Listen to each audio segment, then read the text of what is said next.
As someone that's been training for pretty much 4 years now, I've experienced my fair share of plateaus, whether that be on compounds or isolation movements. I've experienced it all. And when I tell you how close and how many times I came to quitting this fitness journey because of unable to break plateaus, you would be absolutely shocked. Now, I'm so grateful for myself that I didn't quit. You know, I built my dream physique. I'm super happy. Every area in my life is astronomically increased in quality because I have achieved my dream physique. So to quit because of a stupid plateau that you just don't have the knowledge to be able to break is silly, right? You're putting in all this effort. I can imagine exactly how you feel, putting in all this effort, years and years of training, and you're just not seeing the weight go up. You know, because that's the only metric you understand to achieve progressive overload and break plateaus. So you think you're making no progress, you're putting in all the effort under the sun and you're getting nothing from it, which of course you're gonna quit. But I want to tell you that is not the case. That is not how your fitness journey has to go. You need to understand the 5 ways to achieve progressive overload so you can avoid every plateau that you come up against. Now I've not hit a plateau in so long. After a couple of weeks, the weight's going up and other factors as well that I will show you are also increasing. That means that I am making progress and I am building muscle. Because understanding that building muscle takes a slow amount of time and you are not noticing instantaneous results unless you're at the very start of your journey. So you need other ways to track to make sure that you're making the correct progress. This is why I have my course down in the description. Progressive overload is the first module on that course because I think it is so important to actually understand if you're making progress or not and if the effort you're putting in is worth it. So that's why I'm bringing this video today, the 5 ways to progressive overload. The first one, we've already talked about it. Increase the weight. Everyone knows you're lifting a weight for like 12 reps, so it feels quite comfortable. We'll move up. You know, you're doing a bicep curl. Oh, I've just got top of my, just got reps. I've got 10 reps. Great, fine. I can up the weight now. Everyone knows about it, but you have to train till failure to see the results from this. There's no point being 3 reps shy and just, feeling comfortable and then putting the weight down. There's no point you doing that. You need to train till failure, and that is how you grow. Right? So when you're lifting a weight, you train till failure, then once you feel like you're at the right point, then you increase the weight. Great. Everyone knows about that. That's the first way to progressive overload. The second way to progressive overload is increasing the amount of reps that you do, right? So again, you can kind of understand this, but I want you to boycott the 4x12, 3x8 set system. But basically what that means is stop doing fixed rep sets. Right? Stop doing that, right? So when you're doing a curl, for example, stop going, oh yeah, I'll get 3 sets of 8 here. I'll do that. Stop doing that. Please, for the love of God, stop doing that, right? Instead, I want you to navigate this system instead. I want you to have a rep range. And instead of focusing on a fixed set where you try and get one type of rep, so you try and get one number, so let's say you're trying to get 8 reps, instead of doing that, you do a curl and you say you're trying to get 6 to 10 reps. So now you're all of a sudden aiming for a group of numbers rather than one singular number. And let's say on that set, you get 7 reps. You curl this weight and you get 7 reps. Now, what I want you to do is just beat the score that you got last week. So let's say last week you got 7, now let's try and get 8. You're pushing as hard as you can. Remember, I already talked about training to failure. I talk about that in my course and on this channel all of the time because I think it is super important. Don't give me this rest and reserve bullshit. You're pushing, you're training super hard, the form stays strict and the weight goes up. You get 8 reps. The week later you get 9. The week later you get 10. Now what do? You're at the top of the rep range. You've gone from 7 reps, now you've got to 10. This is the beauty of it. Now you know exactly when to increase the weight. You know how we talked about increasing the weight is a good form of progressive overload? Now you know exactly when to increase the weight. Rather than doing fixed sets or wait until it feels comfortable, even though it might only feel comfortable today because you've eaten more carbs today and all this sort of stuff, there's a lot of ambiguity to it. You know, you could have a good day that day and then the next week it doesn't feel comfortable anymore and you're using a weight that's far too heavy for you on that day. Rather than having all of this ambiguity, you can then up the weight when you actually know, which is when you're at the top of the rep range. So when you reach the top of the rep range, let's say you're at 10 reps, you'll change from a 3 kg to a 5 kg dumbbell, and then you'll get 6 or 7 reps again. And then you go on and restart the process all over again. And that's how you know you're making progress. When you can regularly measure that the weight or the reps are going up, that's how you know when progressive overload is working. The third thing is perfecting your form. Let's say you're in the gym and you're doing a curl, or make it easy, let's just say a curl, right? And you notice that when you're doing curls, you're swinging the weight up a lot. And you're getting 8 reps by swinging this weight up a lot. you record it, you see that, oh, I noticed that, or your friend tells you, or a mentor tells you, or a coach tells you, and then you come back in for arms the week later, and now you're going to focus on, let's keep my body straight, let's keep my elbow against something so I'm not moving, and it's only my bicep working. And let's say you do that, and you get 7 reps instead of 8. Or let's say you match it and get 8 reps again, but this time with good form. Now, the person who is new to the gym will turn around and think, oh, I've got 1 less, or I've got the same, my training's not working. Whereas I would turn around to you and say, no, you technically progressively overloaded, because you have made it more difficult for that muscle to lift the weight because you've isolated it more, you're using less momentum from your body. You are actually like forcing the muscle to lift it rather than any other muscle or leverage that you are using, and you've still got the same amount of reps with the same amount of weight. I'd class that as progressive overload. I think this is another way of progressively overloading it.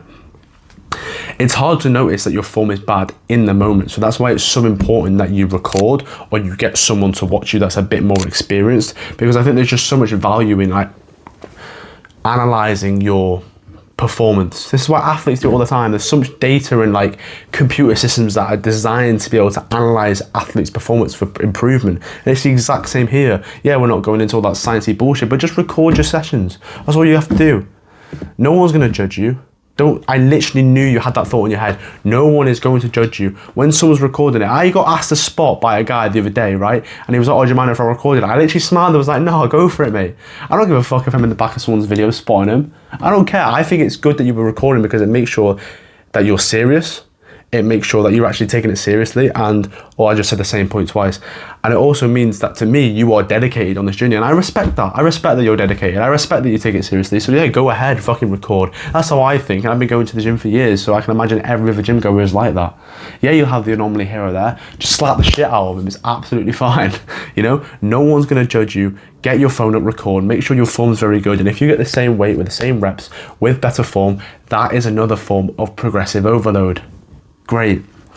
The fourth thing, controlling the eccentric. Now, what the eccentric is, it is the lowering of a lift. So you see how on the way down on a bicep curl, if you feel your bicep, you can maybe feel a little bit hard, but it's a lot softer than when you are contracted, right? That's how you know it's the eccentric. However, I don't want you to associate eccentric with the direction of movement. You see how on a tricep, for example, the weight on the eccentric is on the way down.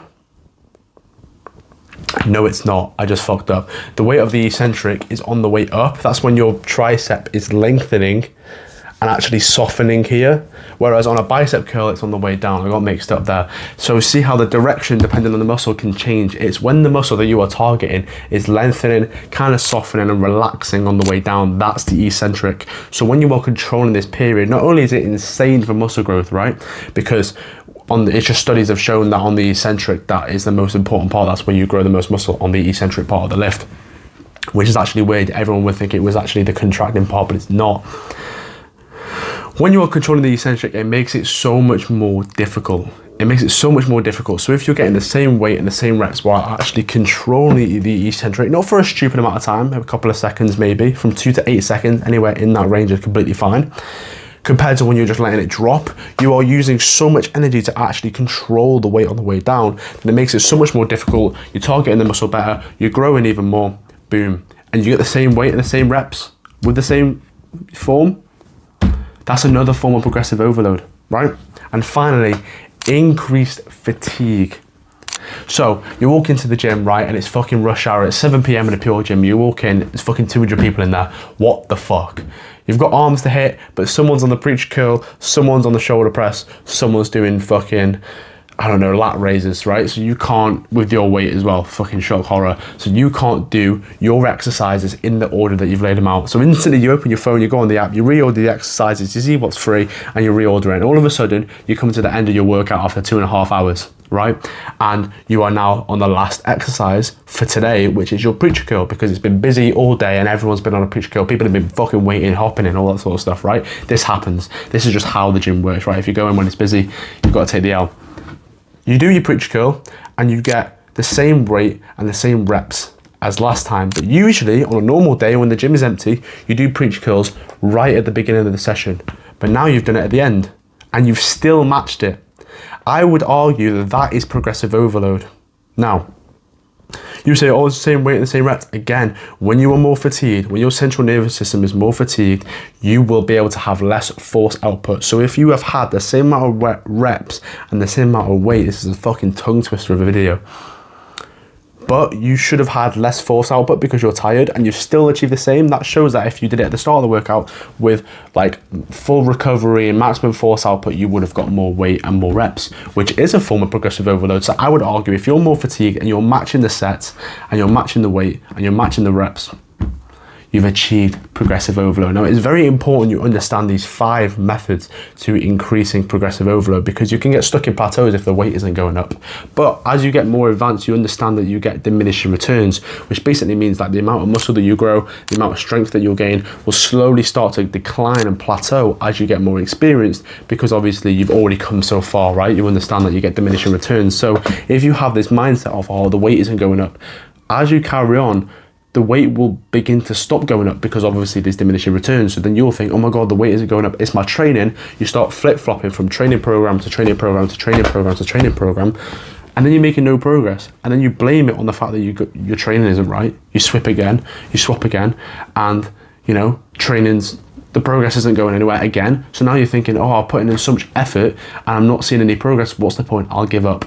And that's where so many people go wrong. That's where you see people, they go to the gym for 6 months, 9 months, a year, and then they just randomly take a year out. It's because for them first 6-9 months, right, they've experienced so much progress, the noob gains, the start of the diminishing returns, where they get the progress is so rapid, right?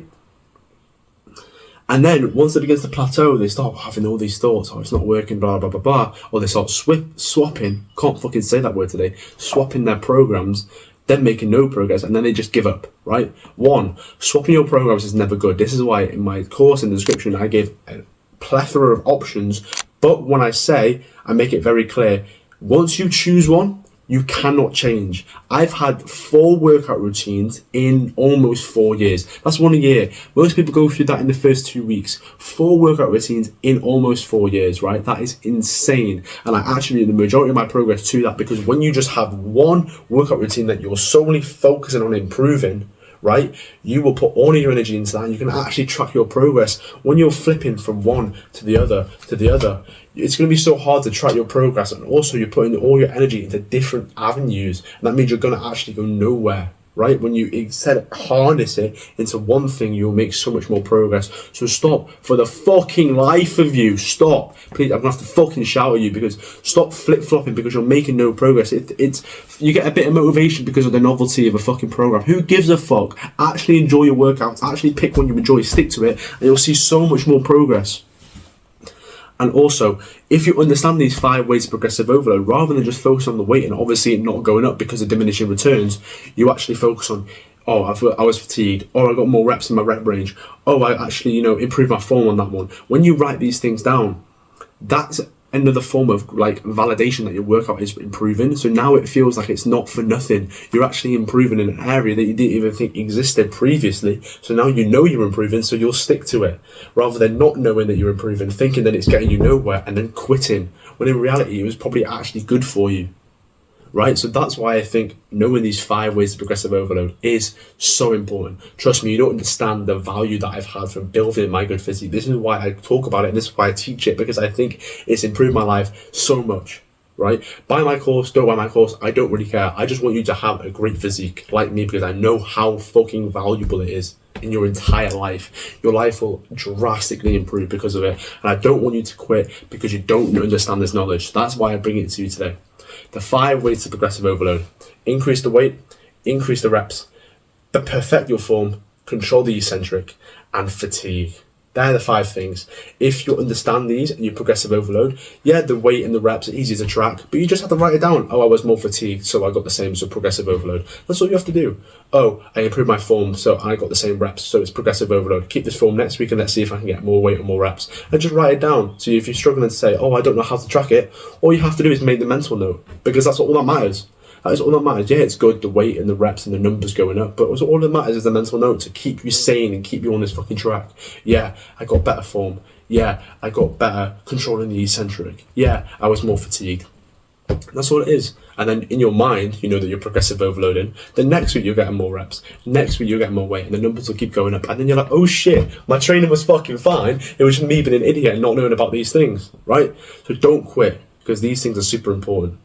You can also use these as intention. I may make a separate video on intention. If you want a video on intention, or what if you're confused with what that is, or how it improved, drastically improve, it's a whole separate module in my course as well, because it's very, very important. So if you want me to make you a free video on that, of course I will. So without further ado, bro, I've got legs today, trying out my new fucking knee sleeves.